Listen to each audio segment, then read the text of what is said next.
Avec les filets de paragraphe que nous allons voir dans cette séquence, nous aurons fait le tour des attributs de paragraphe. Pour ce filet de paragraphe, je voudrais l'appliquer à ce paragraphe ici. Donc je vais cliquer dans le paragraphe puisque, comme je l'ai déjà signalé, les attributs de paragraphe peuvent s'appliquer juste en cliquant dans le paragraphe. Ici, dans ce menu local du panneau Contrôle, je peux choisir filet de paragraphe. J'aurais pu taper le raccourci commande option J. Je retrouve cette commande filet de paragraphe dans le panneau Paragraphe. La fenêtre qui apparaît va me permettre de placer un filet au-dessus ou un filet en dessous.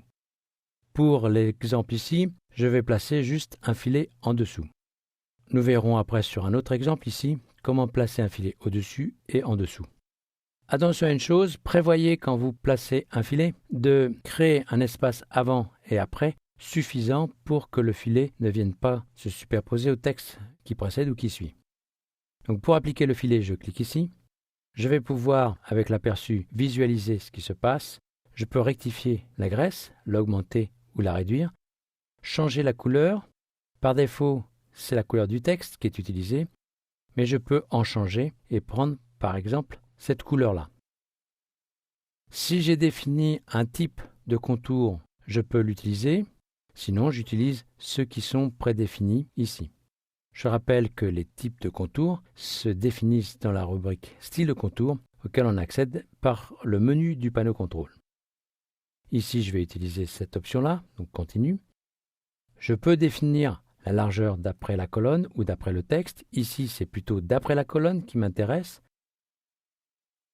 Je peux faire un retrait à gauche pour réduire le filet par rapport au texte. Et je peux faire la même chose à droite.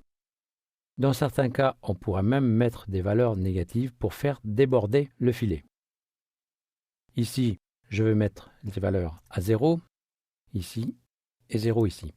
Et je vais en terminer avec ce réglage ici, réglage de décalage, qui va me permettre de descendre le filet. Dans le cas d'un filet supérieur, comme nous le verrons tout à l'heure, il montera. Ici, j'en ai terminé avec le filet, je valide. Vous voyez que le filet est appliqué. Je peux à tout moment aller le modifier en retournant dans le panneau ici, filet de paragraphe. Attention, je ne peux pas le sélectionner autrement que par la commande filet de paragraphe. Nous allons profiter de ce filet pour voir une notion qui a déjà été abordée. C'est le fait d'étaler un paragraphe ici sur plusieurs colonnes. Donc je vais choisir tout étendre et vous allez voir que le filet suit également l'extension. On va appliquer ici un autre filet, ce qui nous permettra de voir le filet au-dessus et le filet au-dessous. Donc avant, je vais augmenter l'espace entre le texte qui précède et le texte qui suit. Je retourne ici dans le panneau filet de paragraphe et je vais choisir un filet au-dessus et un filet en dessous. Avant de passer au deuxième filet, je vous signale que le filet au-dessus, par défaut, se met sur la ligne de base. Donc je peux le monter ou le descendre. Ici, je vais le monter avec un décalage négatif. Je peux le définir d'après le texte.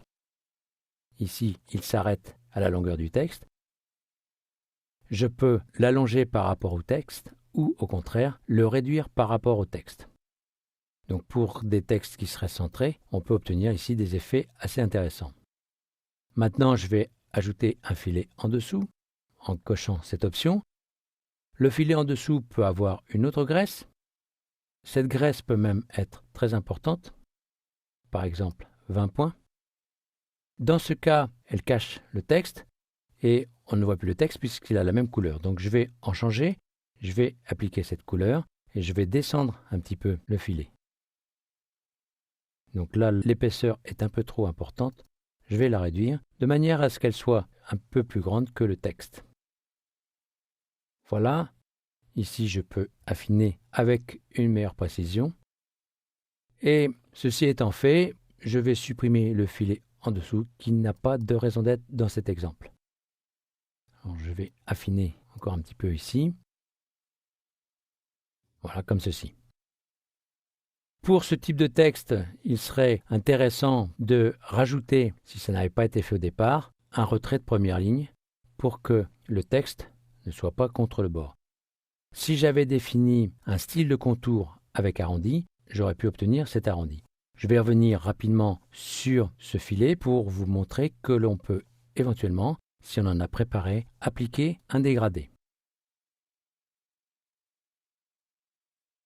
Je vais annuler pour rester avec cette option.